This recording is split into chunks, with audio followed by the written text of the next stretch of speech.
40 is never redo it. It'll take forever. All right, so then the next part that we're going to look at are properties of logarithms to simplify problems. So if you remember, I think it was back in February when we did this, there are three main properties of logarithms, and that is when you multiply, you are going to be adding. When you divide, you're going to be subtracting. And then the last rule is when you take something to a power, then you bring it out as a multiple. All right, so these were the primary log properties. And you'll find that this is very, very useful when you are taking the derivative of something with ln's in it. Okay, so it says to find the derivative for y is equal to the natural log of x minus 1 over x plus 1 all raised to the fourth power. Now, I could do this without using the log properties, but let's just think through what you would do. First of all, this would be a triple chain. Innermost being this, in which I would have to use the quotient rule. Middle would be something raised to the fourth, and then the final being the natural log of something. Right? So I could do that.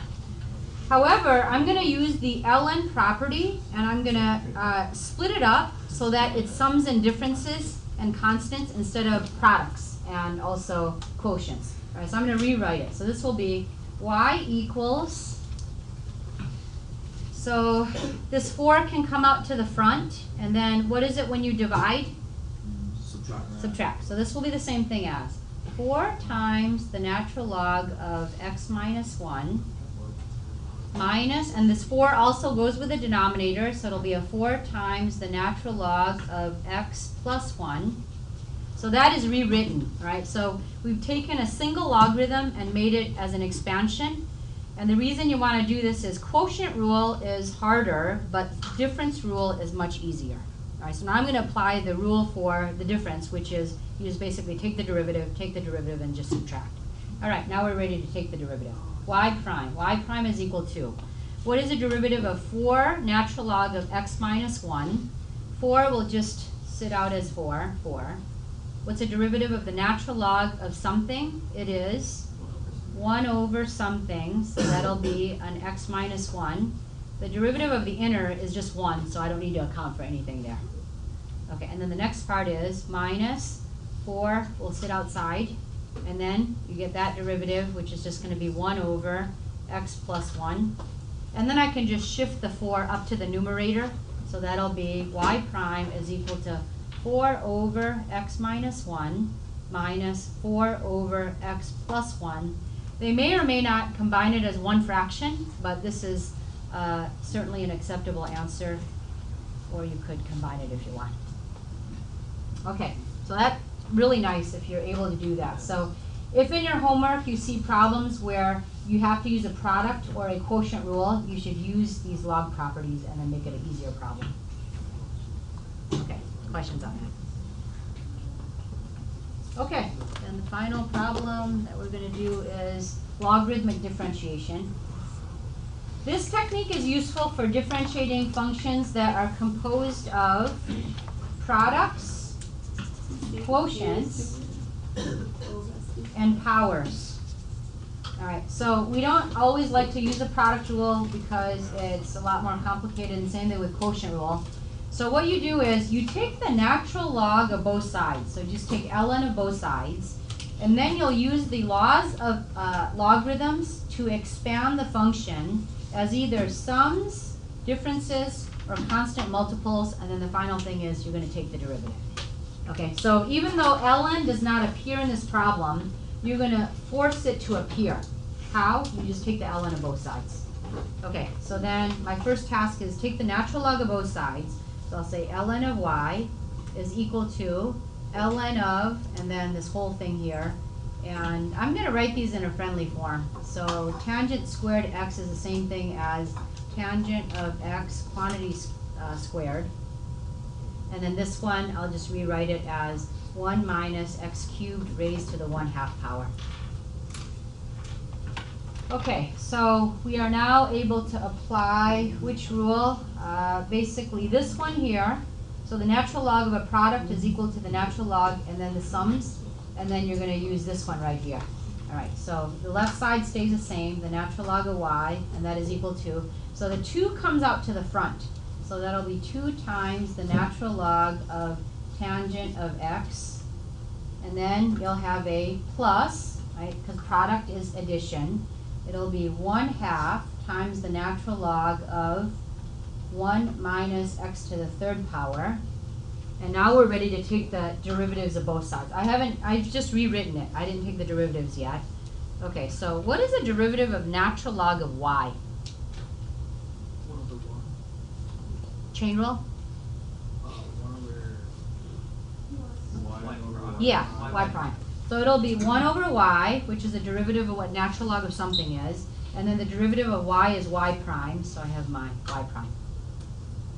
All right, and then I'll do this natural log derivative for each one of these. So the 2 will just sit outside, and I'll do the derivative of the tangent of x first. So what's the derivative of tangent of x? Close. Secant squared of x, and then I'll just put the 2 with it. And since this is just being multiplied, I'll just say that that's up in the numerator. And then the derivative of the natural log of something is 1 over that something, so I could just put it in the denominator. I'm just clumping it all together at once. All right, hope that doesn't confuse you. Right? So 2 secant squared of x, that's the derivative of the inner, and then the derivative of the outer is 1 over the tangent. So I'm just clumping it together. Yes. So the derivative of the tangent of x is secant squared of x, and then I have the 2, so I'll just write the 2 there. And then normally I would just write this and then off to the side write 1 over tangent of x, because that's what the derivative of the natural log of something is. But I'm going to end up putting it together. So basically this is the denominator, and then this is just going to be the numerator. Okay? Yes? Aren't you supposed to multiply the denominator by the natural log of tangent? Well, this is a ln. Oh, yeah, it's not So then it's not, yeah, it doesn't have a base of something other than e. Okay, and then the next part is going to be plus. So this inner derivative is going to be a negative 3x squared, right? And then the derivative of the natural log of something is 1 over that thing. So then I'll just put that as a denominator of 1 minus x to the 3rd. And then I still need to account for this 2. So I need a 2 in the denominator, like that. Okay, so in this problem, they're not asking about 1 over y prime. We need to isolate this. How do you get y prime by itself? Yeah, multiply both sides by y. Y, and then multiply the whole thing here by y. All right, and of course we need to simplify that a bit, so continue on. So now I have isolated the y prime, so y prime, and then that's going to equal. Is there anything to simplify? No, I'm just going to leave it just like this. So then this will just be 2 times secant squared of x divided by the tangent of x. And since this is a plus minus, I'll just say a minus, and then just rewrite it, 3x squared all over 2 quantity 1 minus x to the 3rd. And now they don't like y as just y. What do you think they want as a y?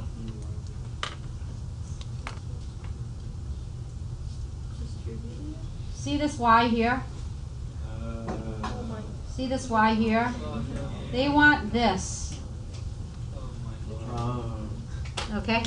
So now you have to multiply the whole thing here by this thing.